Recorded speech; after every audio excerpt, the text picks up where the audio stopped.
Sophia had always been beautiful. The kind of beauty that turned heads, the kind that made strangers stop mid-sentence.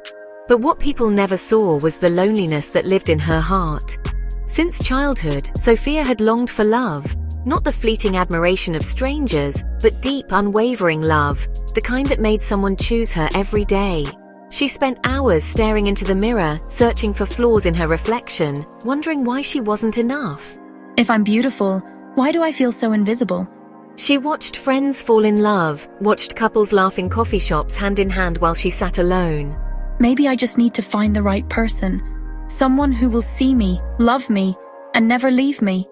But love wasn't as simple as she hoped. And soon she would learn that the heart is not just a place for love, but for heartbreak, lessons, and growth. Then came Daniel. He was charming, confident, the kind of man who made promises before you even knew you needed them. You're the most beautiful woman I've ever seen. He told her on their first date, his eyes burning into hers. Her heart fluttered. You deserve to be adored. For the first time in a long time, Sophia felt wanted. Daniel called her every morning and texted her all day. He held her close, kissed her like she was the air he breathed, and she thought, this is it, this is love. But love is not always what it seems. It started subtly. Where were you today? I was just... Why didn't you answer my call? Sophia brushed it off. He just cared too much. That's what love was, right? But soon his affection turned into control. I don't like when other guys look at you. Maybe don't wear that dress. I saw you talking to that guy at work. You're mine, Sophia. You don't need anyone else. Mine.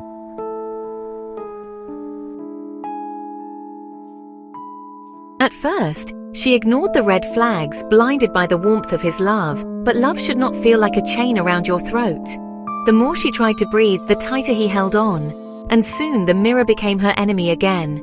Not because of her reflection, but because she didn't recognize herself anymore. One night, Sophia saw a message flash across Daniel's phone. I miss you. When will I see you again? Her blood turned to ice.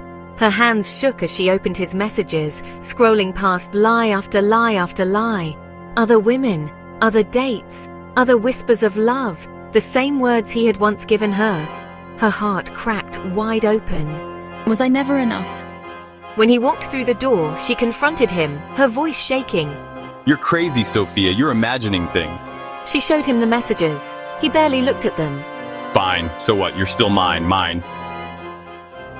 And that's when she knew. This wasn't love. Love does not claim you like a possession. Love does not deceive. Love does not break you just to watch you bleed. With tears in her eyes and her heart in pieces, she walked away.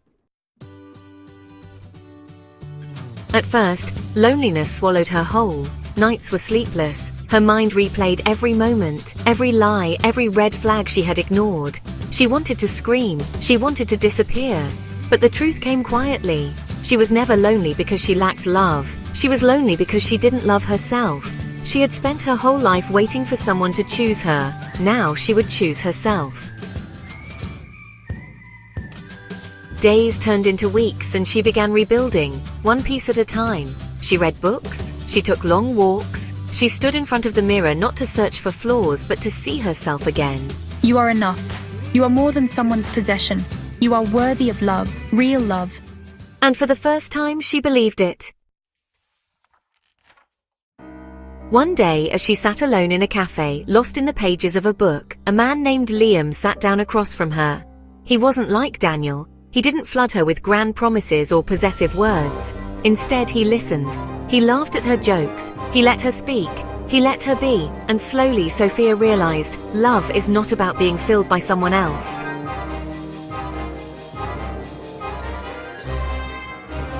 Love is two whole people choosing each other. Not to complete one another, but to walk beside each other. Liam never tried to own her. He simply held her hand and let her fly. And in his eyes, she saw something she had never found in Daniel.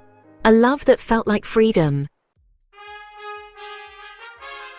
Sophia no longer feared the mirror. She no longer searched for flaws or waited for someone to tell her she was enough. She was enough. She had learned that love is not about finding someone to complete you. It's about becoming whole on your own.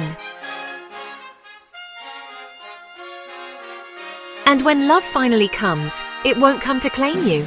It will come to stand beside you. Because real love doesn't possess, it frees. Love is not about ownership or validation. True love is built on trust, respect, and freedom. Before you find love in someone else, find it in yourself. Because the greatest love story you'll ever live is the one where you learn to love yourself first. If this story touched your heart, hit like and subscribe for more stories.